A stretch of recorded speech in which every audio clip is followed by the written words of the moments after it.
तुमने स्वयं मुझसे कहा था कि दाऊ राधा यहाँ द्वारका नहीं आ सकती। मैंने ये भी तो कहा था कि राधा द्वारका तभी आ सकती है जब नियति चाहेगी। अब देखो, नियति स्वयं राधा को ला रही है, और मैं क्या कर सकता हूँ? मैंने किया भी क्या है? मैं तो बस अपनी पत्नी के आदेश का पालन कर रहा हूँ, जो हर एक व्यक्ति को करना चाहिए। ठीक है, ठीक है। कान्हा स्वयं राधा को यहां बुला रहा है, अर्थात अवश्य ही कुछ बहुत बड़ा करने की योजना है इसकी।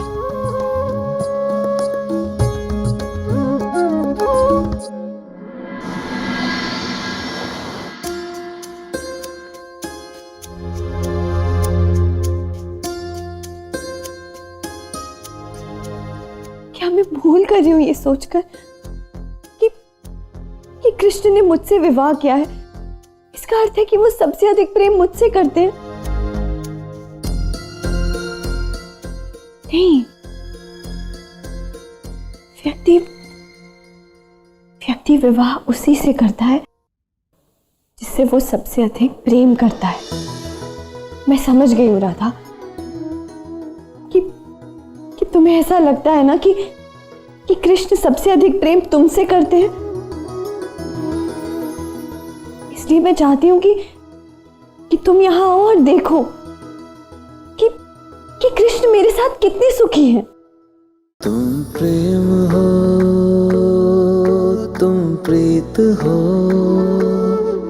मेरी बांसुरी का गीत हो। तुम प्रेम हो, तुम प्रीत हो, मनमीत हो, राधे मेरी मनमीत हो।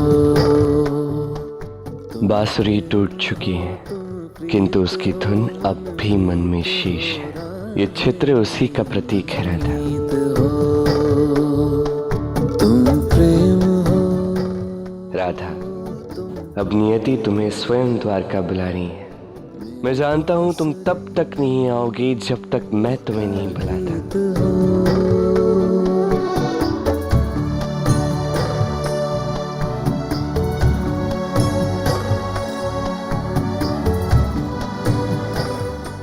अब मैं तुम्हें बुला रहा हूं।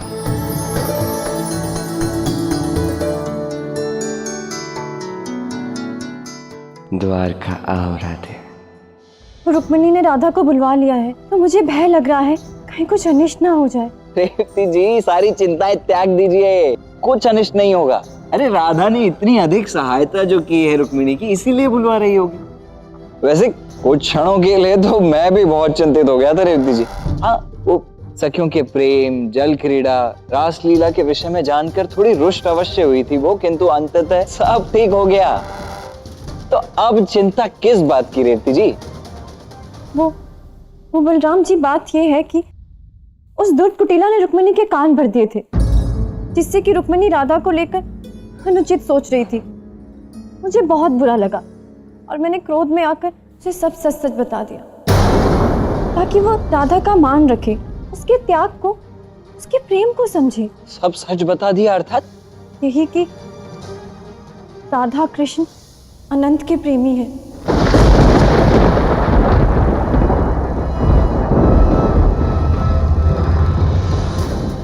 जो सत्य रुक्मिणी को वहां बरसाना में नहीं पता चला, वो आपने यहाँ द्वारका में ही उसे बता दिया। मैं जानती हूँ बलराम जी, मुझे ये सब नहीं करना चाहिए था, किंतु मुझे लगा था वो समझेगी। अब उसने तो स्वयं राधा को यहाँ बुलवा लिया। मुझे राधा की बहुत चिंता हो रही है, कहीं कुछ।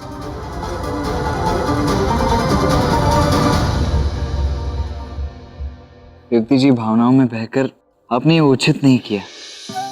कितना कुछ सोचा था मैंने कि कान्हा अंततः राधा को संदेश भेज ही रहा है।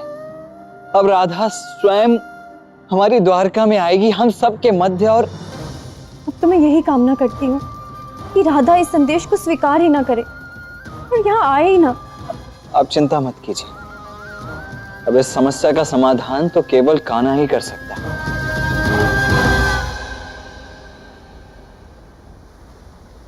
कान्हा, तुम यहाँ क्या कर रहे हो? और क्या करूंगा? मेरी राधा की प्रतीक्षा कर रहा हूँ। मत करो कान्हा, मैं तो कहता हूँ जो संदेश भिजवा रहे हो ना वो भी मत भिजवाओ। और रेवती जी से ना बहुत बड़ी सी भूल हो गई है। किंतु संदेश तो अब जा चुका है। इसमें भाभी की कोई भूल नहीं है। ये तो बस नियति का एक खेल है जिसमें साधन रेवती भाभी बनी। अर्थात तुम्हें सब ज्ञात है कान्हा, ये जानते हुए भी कि रुक्मिणी राधा को यहाँ किस भावना से बुला रही है, तुमने राधा को संदेश भेज दिया। मैंने रुक्मिणी को वचन जो दिया था। अर्थात अब तो एक ही आशा है कि राधा तुम्हारे इस संदेश को स्वीकार ही ना करे। अन्यथा यदि राधा यहाँ आ गई तो नहीं नहीं नहीं, नहीं, नहीं कान्हा, यदि राधा यहाँ आ गई ना तो अनर्थ हो जाएगा। कहीं रुक्मिणी ने राधा को आहत कर दिया तो, या स्वयं आहत हो गई तो। दाऊ शांत हो जाइए। देखिए, इस भय को, इस चिंता को त्याग दीजिए और रुक्मिणी के विषय में ऐसा सोचने की आवश्यकता ही नहीं है, क्योंकि दाऊ रुक्मिणी बहुत विशेष है। राधा भी कृष्ण से प्रेम करती है, रुक्मिणी भी कृष्ण से प्रेम करती है। अब जिस प्रकार इस प्रेम को अनुभव करने के लिए, इसे समझने के लिए राधा को एक कठिन यात्रा तय करनी पड़े, उसी प्रकार रुक्मिणी को भी एक यात्रा करनी पड़े। और इस यात्रा के अंत में रुक्मिणी को स्वयं के विषय में, प्रेम के विषय में एक बहुत बड़ा ज्ञान प्राप्त होगा। और अब रुक्मिणी राधा कृष्ण की इस प्रेम गाथा का सबसे बड़ा और सबसे मुख्य अध्याय बनने वाली।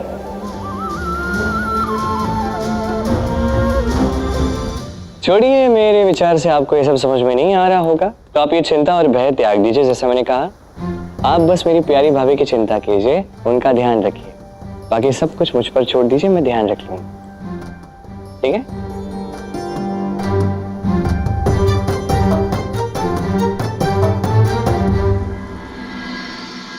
ये हमारे गांव की चोरी की पहली घटना है और केवल इसी कारण गांव वाले बहुत चिंतित हैं। इस व्यक्ति का कहना है जब ये यात्रा पे जा रहा था तो इसने अपने घर का दायित्व अपने पड़ोसी को सौंपा था। जब यात्रा से वापस लौटा तो इसके पड़ोसी ने इसके पुरखों के आभूषण चोरी कर लिए थे। नहीं राधा रानी, वो आभूषण मेरे हैं। ये व्यक्ति उन्हें मुझसे छीनना चाहता है। नहीं राधा रानी, वो आभूषण मेरे हैं। ये झूठ बोल रहा है।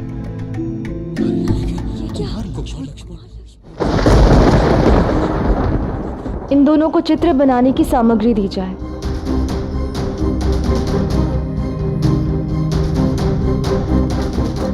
राधा को न्याय शास्त्र का कोई ज्ञान नहीं है। अब पता नहीं वो कैसा न्याय करेगी। किंतु अयन, तुम्हें तो सारा ज्ञान है ना। तुम बताओ, इन दोनों में से चोर कौन होगा? वो जिसने लाल पगड़ी पहनी हुई है। ध्यान से देखो, उसका व्यवहार, उसके नेत्रों की चंचलता, उसके चेहरे पर छाया भय, ये स्पष्ट दर्शा रहा है कि वही दोषी है। आप दोनों उन आभूषणों का चित्र बनाइए।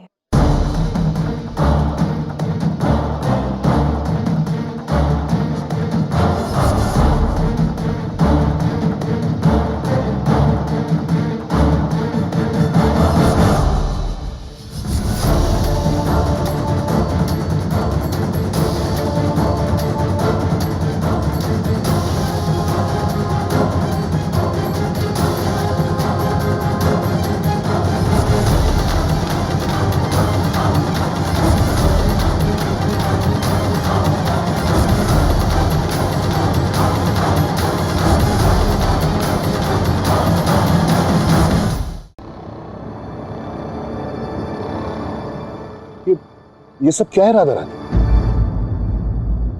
आभूषण इनके पुरखों के थे, इसलिए उनका चित्र इनके हृदय में अंकित था। इसलिए उन्होंने बड़ी ही सरलता से उनका चित्र बना लिया। और ये, किंतु इन्होंने तो उन आभूषणों को चुराया था, इसलिए उनका चित्र बनाने में ये असहज और असमर्थ रहे। क्षमा, मुझे क्षमा कर दीजिए राधा रानी, मैं लोभ में आ गया था।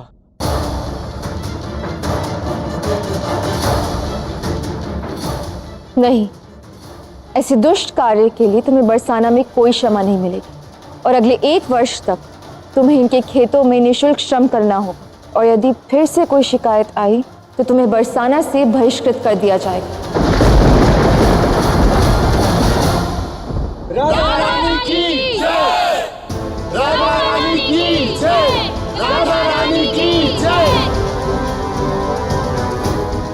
उत्तम, अति उत्तम। तुम अपने पिता के समान हो, न्याय प्रिय, अद्भुत।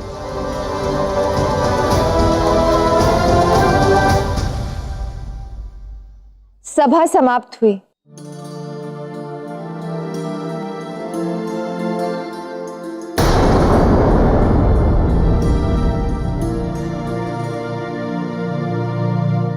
राधा रानी, आपके लिए द्वारकाधीश श्री कृष्ण का संदेश आया है।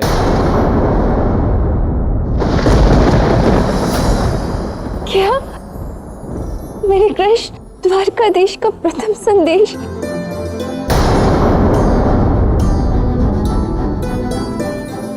राधा, इतना प्रसन्न होने की कोई आवश्यकता नहीं है।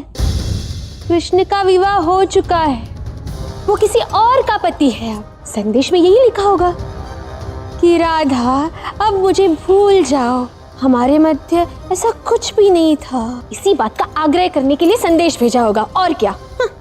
लिखा कुछ भी हो, मेरे लिए तो यही पर्याप्त है कि मेरे कृष्ण का संदेश है।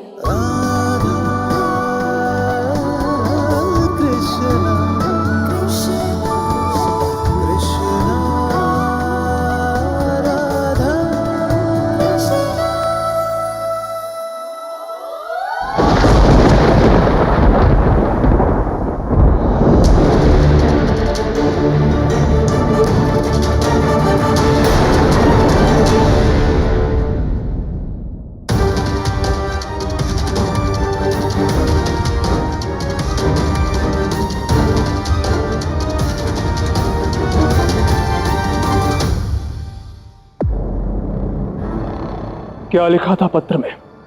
राधा को कृष्ण ने सच में द्वारका बुलाया है।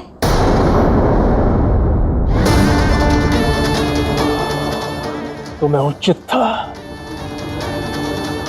इसका अर्थ वो सच में राधा को लेने आ रहा है, किंतु मैं ऐसा कदापि होने नहीं दूंगा।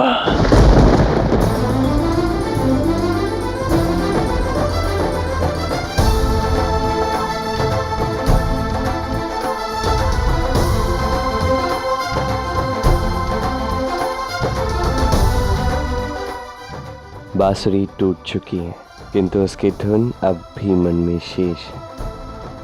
ये चित्र उसी का प्रतीक है राधा।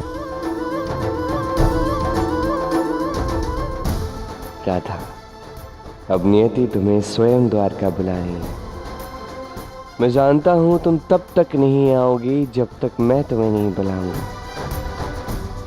अब मैं तुम्हें बुला रहा हूं। द्वारका आओ राधे। रुक्मिणी ने स्वयं कहा है कि जब तक राधा नहीं आती तब तक हमारा ये विवाह संपूर्ण नहीं हो सकता। इसलिए मेरे इस निमंत्रण को शीघ्र स्वीकार कर शीघ्र द्वारका आ जाना राधा। तुम्हारा कृष्ण तुम्हारी प्रतीक्षा कर रहा है। मैं तुम्हें अधिक प्रतीक्षा नहीं करवाऊंगी कृष्ण। और वैसे भी यहाँ जो भी हुआ है उसके पश्चात मुझे अनुमान है कि रुक्मिणी ने मुझे वहाँ क्यों बुलाया है। फिर भी कृष्ण के बुलाने पर उसकी राधा अवश्य आएगी। मैं द्वारका शीघ्र ही जाऊंगी।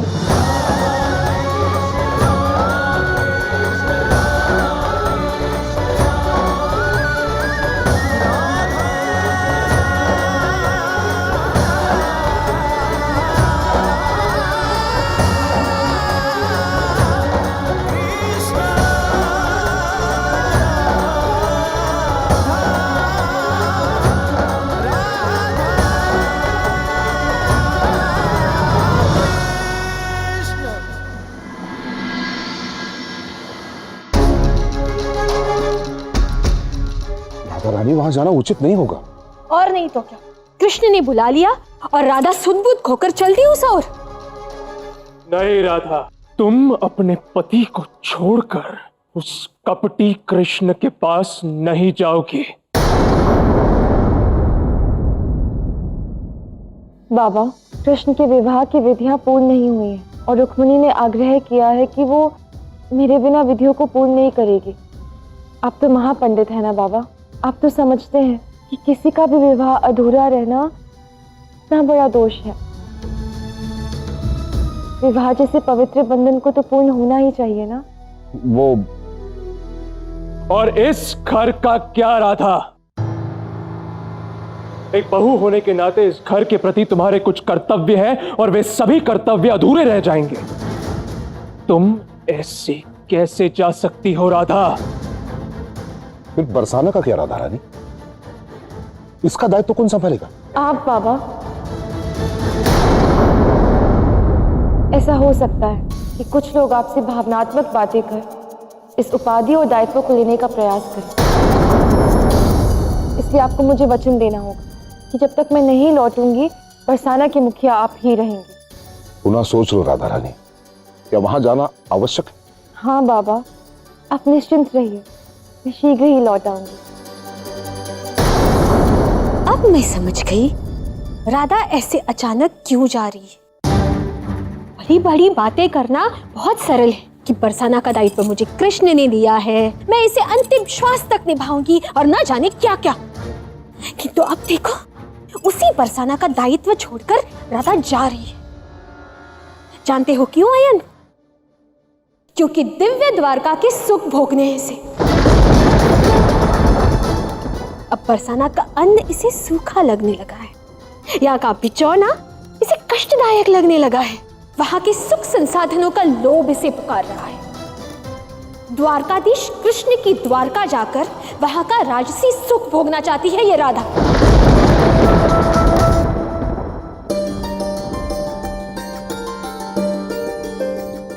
कृष्ण, भोजन ग्रहण कीजिए ना, ये सभी रसोई मेरे राज्य से आए हैं केवल आपके लिए।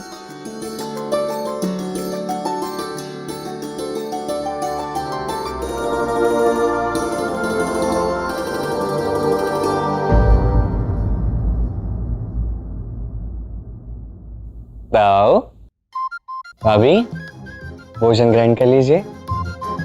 रुक्मिणी ने आज 56 भोग बनवाए। क्यों रुक्मिणी? आप लोग खाइए ना। दाओ,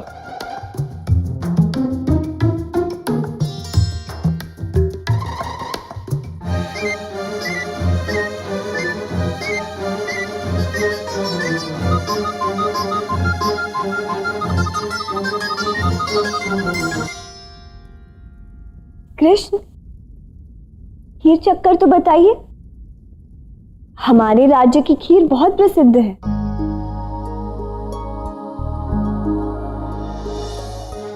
जी।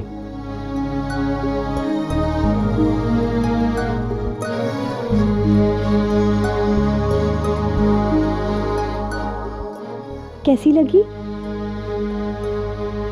रुक्मिणी, मैं दाव को देखकर तो ये कह सकता हूं कि सारे पकवान अति स्वादिष्ट बने, किंतु ये खीर इतनी अच्छी नहीं बनी।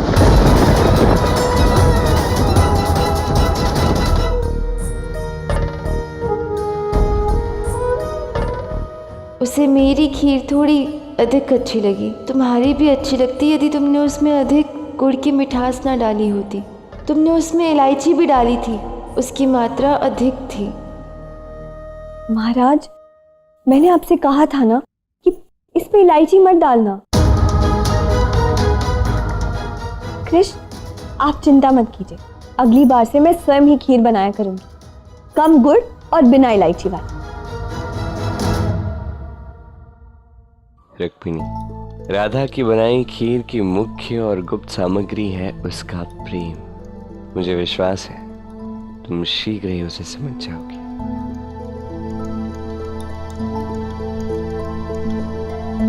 श्री कृष्ण, राधा रानी ने आपका निमंत्रण स्वीकार कर लिया है और वो शीघ्र ही द्वारका आने वाली हैं।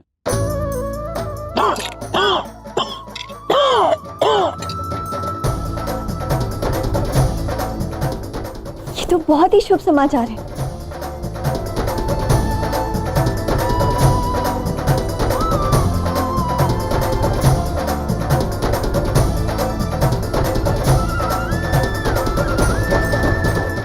द्वारकाधीश कृष्ण की द्वारका जाकर वहां का राजसी सुख भोगना चाहती है ये राधा।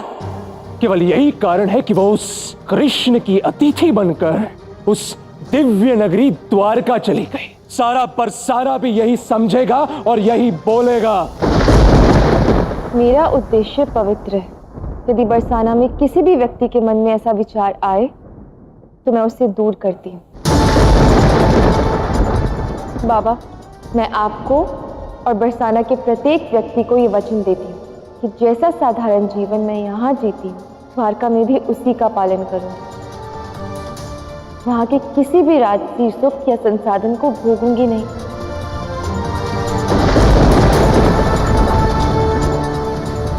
सच में राधा, प्रजा के प्रति तुम्हारी निष्ठा, तुम्हारा कर्तव्य अतुल्य है। जाओ और शीघ्र लौटाओ।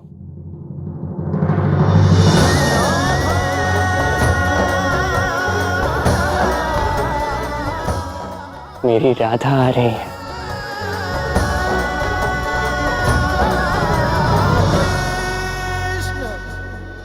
आओ आओ, शीघ्र आओ। इस पूरे कक्ष को ना अच्छे से सज कर दो।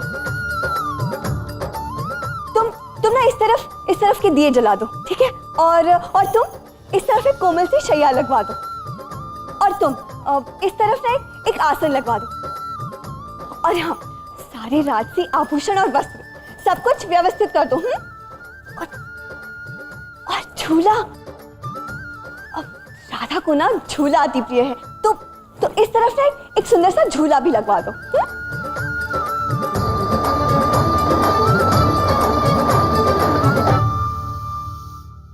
कृष्ण, आप यहाँ खड़े हैं, चलिए मेरी सहायता कीजिए। मुझे आशा है कि राधा को ये विहंगम दृश्य बहुत सुंदर लगेगा।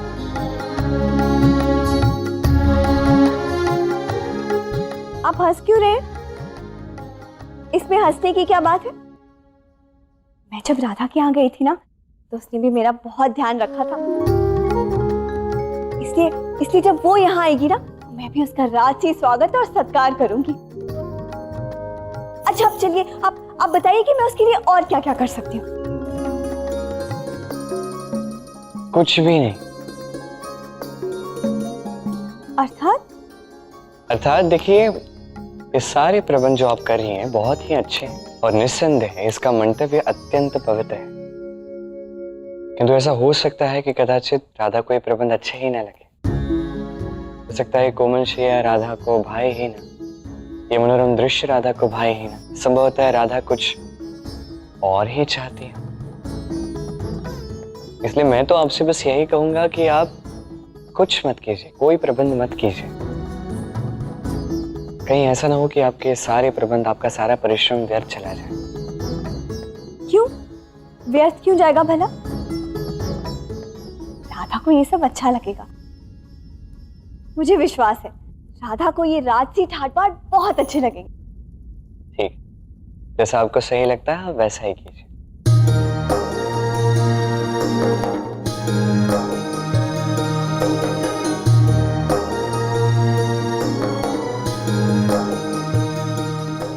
आपका मन कितना पवित्र है रुक्मिणी। बस वो एक ही इच्छा है जो आपके मन को व्याकुल करती जा रही है। आप सबके समक्ष पूरा प्रयास कर रही हैं कि ये सिद्ध कर सके कि कृष्ण इस संसार में सबसे अधिक प्रेम आप ही से करता है।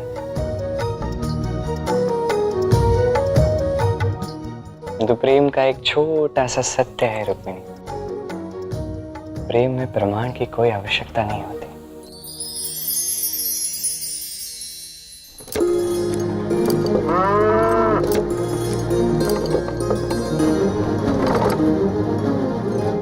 क्या हुआ गाड़ीवान, आप रुक क्यों गए? राधा रानी, आप स्वयं ही देख लीजिए।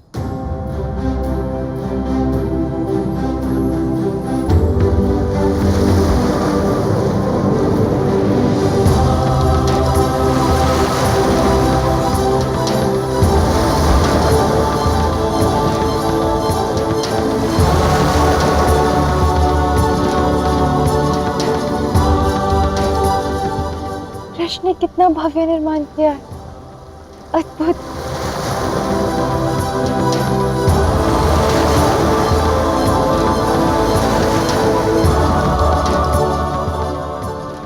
चलिए चलिए गाड़ी में।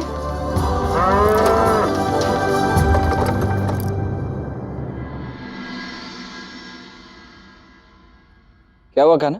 बुलवाया तुमने मुझे? लेकिन तो बात क्या है ना कि हर प्रातः उठने के पश्चात मुझे ये दृश्य दिखता ही है। ये रसोई गृह, ये गोदाम, ये कक्ष, और ये ना थोड़ा अव्यवस्थित है, तो इसे ठीक कर दीजिए ना, साफ कर दीजिए इसे। तो तुम वहां देखते ही क्यों हो? उस ओर देखो ना, कहीं और देखो। तुम्हें यहीं देखने की आवश्यकता क्या है?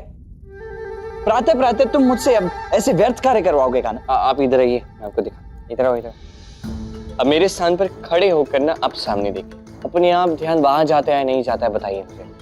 नहीं, यहाँ देखिए, आप वहां देखिए मत, यहाँ देखिए, किंतु वहां आपका ध्यान जाए, अपने आप वहां देखोगे। देखा देखा, मैंने कहा था।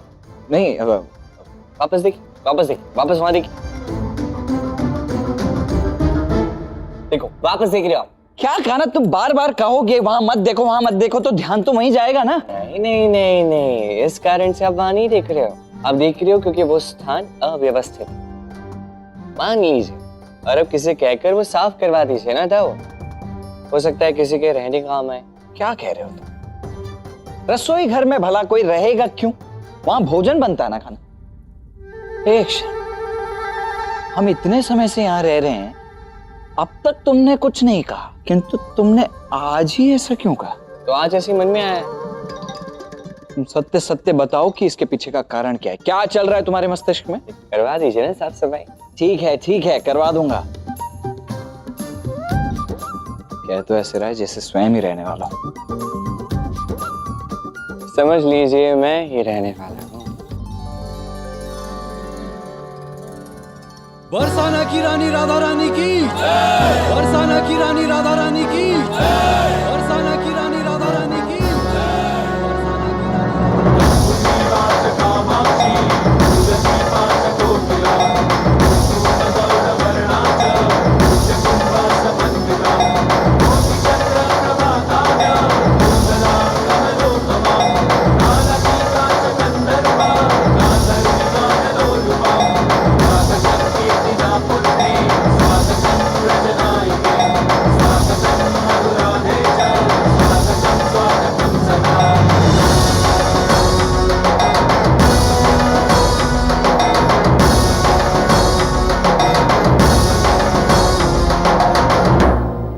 यहाँ आने के लिए बहुत बहुत धन्यवाद। द्वारका में तुम्हारा स्वागत है। धन्यवाद। कैसी हो राधा? बहुत अच्छी हूँ दाऊ, और आपसे मिलकर और भी प्रसन्न हूँ। अच्छा आओ राधा, मैं तुम्हें सबसे मिलवा दूं। राधा, ये कृष्ण की माता देवकी है। खुश रहो। आपके विषय में बहुत सुना है और आपसे मिलकर बहुत अच्छा लगा। ये बात तो मुझे तुमसे कहनी चाहिए राधा, क्योंकि कृष्ण से और अन्य लोगों से तुम्हारे विषय में सिर्फ अच्छी बातें ही सुनी है, और आज तुमसे मिलकर मुझे बहुत हर्ष हो रहा है। और ये हैं कृष्ण के नाना श्री उग्रसेन जी। बस बस राधा, इतनी कम आयु में भी तुमने बरसाना का कार्यभार इतनी अच्छी तरह से संभाल रखा है।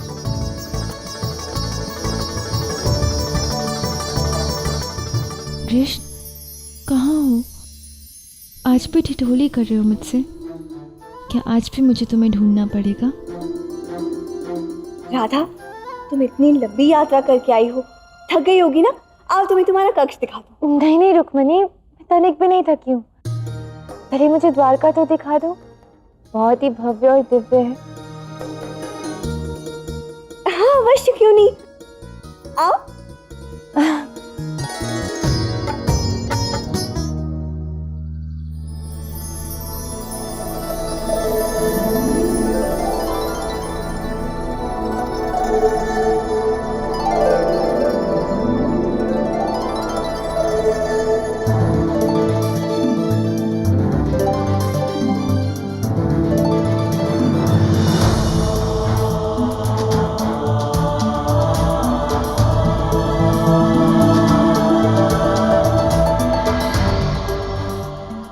कृष्ण ने तो ये संसार बिल्कुल वैसा ही बनाया है जैसा मैंने स्वप्न में देखा था, किंतु इस संसार में कृष्ण क्यों नहीं दिख रहा?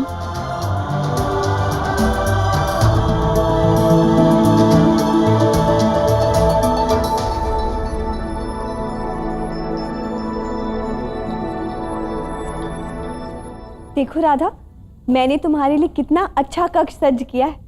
ये द्वारका का सबसे भव्य कक्ष है।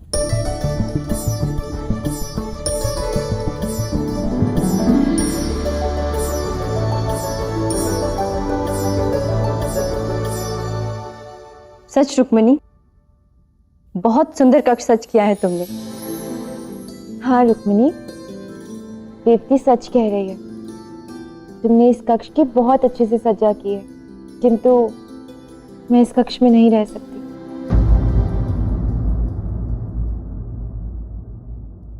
किंतु क्यों राधा? सत्य कहो, क्या तुम्हें कक्ष अच्छा नहीं लगा? नहीं रुक्मिणी, कक्ष तो तुमने बहुत सुंदर सजाया है, किंतु मैं इस राजसी कक्ष में नहीं रह सकती। ऐसा क्यों? वो क्या है ना कि मैं अपनी बरसाना की सारी प्रजा को ये वचन देकर आई हूँ कि मैं वही राधा बनकर एक साधारण मनुष्य की भांति द्वारका में रहूंगी, यहाँ के किसी भी राजसी सुख या संसाधन को भोगूंगी नहीं।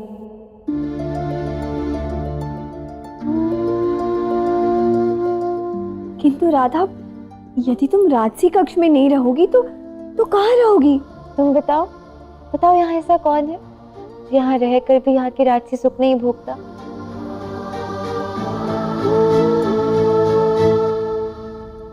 यहाँ की दासियां। हाँ तो ठीक है, मैं दासियों की भांति ही रहूंगी। ये रसोई गृह, ये गोदाम, ये कक्ष, और ये ना थोड़ा अव्यवस्थित है, तो इसे ठीक कर दीजिए ना, साफ कर दीजिए इसे। हो सकता है किसी के रहने काम आए। इसीलिए तुमने। नहीं राधा, तुम यहाँ मेरी द्वारकाधीश कृष्ण की अतिथि बनकर आई हो। तुम यहाँ दासियों के समान नहीं रह सकती। नहीं राधा, कदापि नहीं। क्यों? यदि मैं दासी बनकर रहूंगी तो क्या राधा नहीं रहूंगी? रुक्मिणी, मेरा मन प्रेम पूर्ण भावों से भरा है। मैं जहां भी रहूंगी आनंदित होकर ही रहूंगी।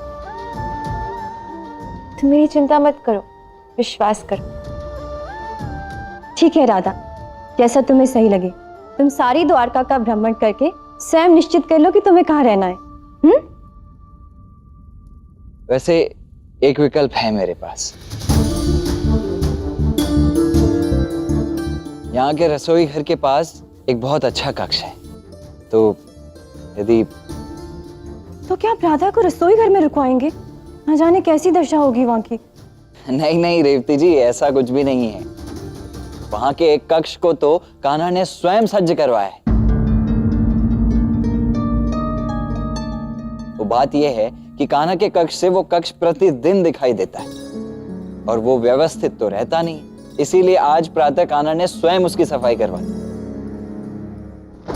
ये सारे प्रबंध जो आप कर रही हैं बहुत ही अच्छे हैं, किंतु ऐसा हो सकता है कि कदाचित राधा को ये प्रबंध अच्छे ही न लगे। इसलिए मेरे विचार से राधा का वहां रहना ही उचित होगा। बाकी जैसा आप लोग कहें। जी दाऊ, मैं वहीं रहूंगी। आप सब मुझे वो कक्ष दिखा दीजिए। चलो रेवती।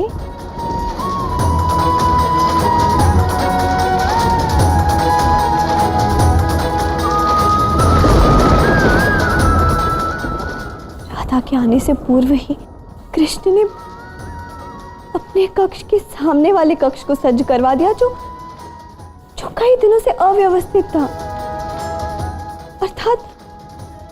अर्थात कृष्ण को पता था कि राधा राजसी सुख को त्याग करने वाली।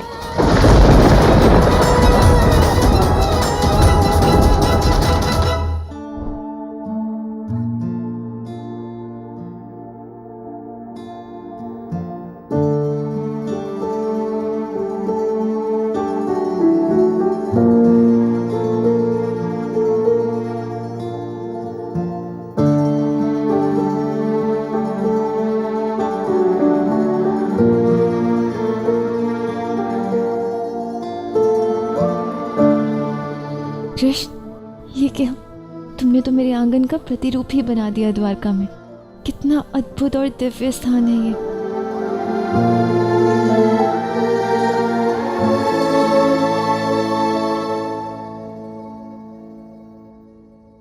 राधा रानी को प्रणाम। आप मुझे राधा रानी कहकर मत बुलाइए, आप में से ही एक समझिए। केवल राधा कह सकते हैं, क्योंकि मैं आप सभी के साथ यहाँ रहने वाली हूँ। आप यहाँ महल के कर्मचारियों के साथ रहेंगी, दासी बनकर? नहीं राधा रानी। रानी और दासी तो हम मनुष्य की बनाई हुई उपाधियाँ हैं ना। अंत में तो हम सब मनुष्य ही हैं, एक समान। आप सब यहीं रुकिए, हम राधा को उसका कक्ष दिखा कर आते हैं।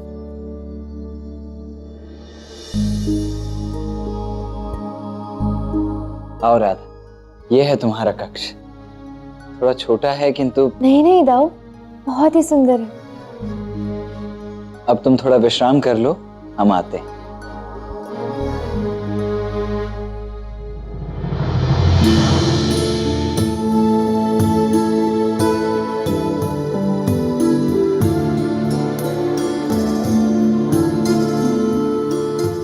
कृष्ण, ये सब तुमने सजाया है ना?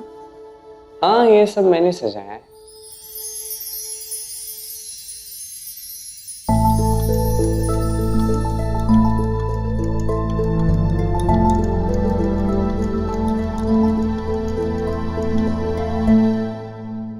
कृष्ण, तुम यहाँ बैठे हो, वहाँ सबके साथ मेरा स्वागत करने क्यों नहीं आए? अब सबके साथ स्वागत करता तो राधा रानी का स्वागत होता। मैं अपनी राधे का स्वागत करना चाहता हूँ।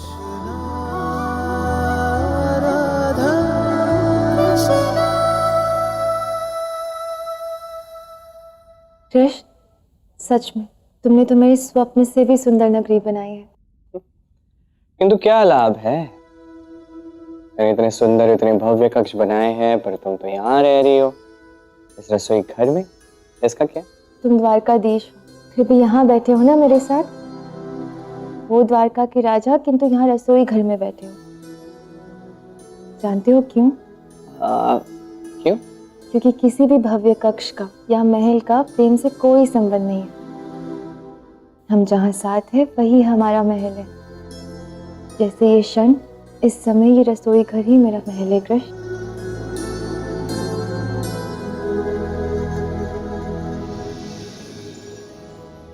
जग कह सकता है कि राधा रानी द्वारका आई, किंतु एक दासी बनकर रही। और ये परिस्थिति मुझे राधा का एक ऐसा रूप साकार करने को प्रेरित कर रही है, क्योंकि राधा कृष्ण की प्रेमिका है, कृष्ण का अभिन्न अंग है, कृष्ण की अनंत की सखी है। क्योंकि कृष्ण के लिए राधा के मन में पवित्र सेवा भाव भी तो है। जब तक रुक्मिणी की दिव्य और पवित्र आत्मा उस स्थान को प्राप्त नहीं कर लेती जहां उसे होना चाहिए, जब तक रुक्मिणी वो रुक्मिणी नहीं बन जाती जो मेरे कृष्ण को प्रसन्न रख सके, जो प्रेम को समझे, मैं तुम्हें वचन देती हूँ कृष्ण, मैं तब तक इसी प्रकार कृष्ण दासी के रूप में रहूंगी।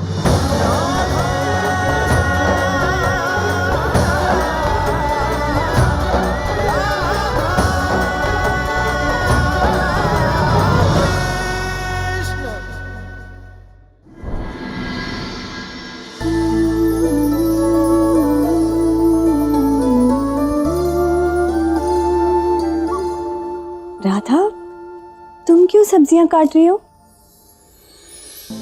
रुक्मिणी, मैंने कहा था ना कि मैं इन सबके समान ही रहूंगी और इन सभी के समान काम भी करूंगी। तुम चिंता मत करो, वो बात कहो जो कहने आई हूं। अब हमें कुछ क्षण एकांत में दीजिए। राधा, तुम जानती हो ना कि कृष्ण ने तुम्हें यहाँ मेरे अनुरोध पर बुलाया था।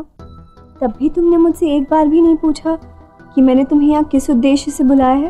वो तो तुम समय आने पर बता ही दोगी ना रुक्मिणी, किंतु राधा को कृष्ण के बुलाने पर तो आना ही था, क्योंकि तुम कृष्ण की सर्वप्रिय सखी हो, इसीलिए ना। हाँ रुक्मिणी, और कृष्ण भी मेरा सर्वप्रिय सखा है। अच्छा बताओ, क्यों बुलवाया मुझे यहाँ? यहाँ नहीं, सिद्धाश्रम में। वहाँ मेरे और कृष्ण के डुबकी लगाने का शुभ क्षण है, हमारे विवाह को पूर्ण करने का क्षण। मैं तुम्हें यहाँ उसी के लिए आमंत्रित करने आई थी और मैंने तुम्हें यहाँ इसीलिए बुलवाया भी था। वहाँ हम दोनों साथ में डुबकी लेंगे और उसके बाद ही मैं तुम्हें अपने मन की बात प्रकट करूंगी। मैं चाहती हूँ कि तुम भी वहाँ आओ। ठीक है रुक्मिणी, तुम जाओ, सजे हो जाओ, मैं आती हूँ।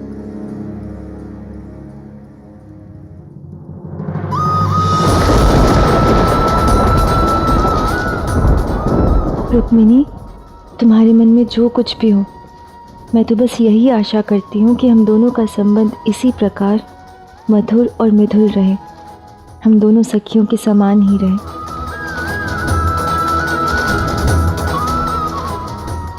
राधा, आज मैं तुमसे जो कहूँगी उसके पश्चात हम दोनों के मध्य सब कुछ पहले जैसा नहीं रहेगा।